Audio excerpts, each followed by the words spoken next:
Ақтөбе облысындағы Шалқар аудандық әкімдік ғимарат алдында белгісіз біреу Аллаху Акбар деп айғайлап, қолындағы таяғымен ғимарат алдындағы шамдарды сындырған. Әкімдік қызметкерлері мен тұрғындардың зәресін алған азаматтың бұл іске не үшін барғандығы әзірге белгісіз.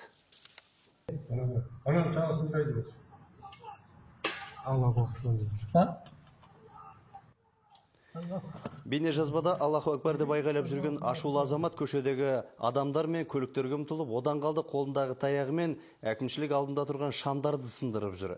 Бірақ видеодан қоғамдық тәртіпті бұзған адамды тоқтатуға әкімшілік қызметкерлер де, күзетшілер де шықпағанын аңғаруға болады.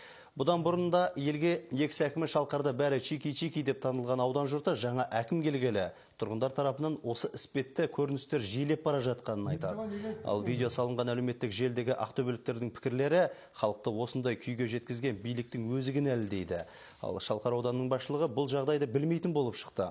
Ал әкімдік ғимарат алдының тасталқанын шығарғанын көре тұра шықпаған қызметкерлер мен күзетшілер есесіне келтірілген шығынды 80 мың теңге деп санап қойыпты. Аудан әкімінің алдына келіп, машинамен кабинетінде екі кішкентай баласы бар дейді.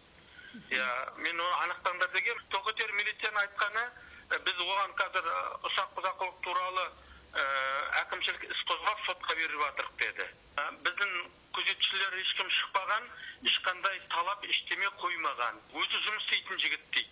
Мен сосын онда құқық қорғау органдары сөйтіп алып кетті, айналысып жатыр дегесін, дәл ондай не бере қойған жоқпын тағы мен.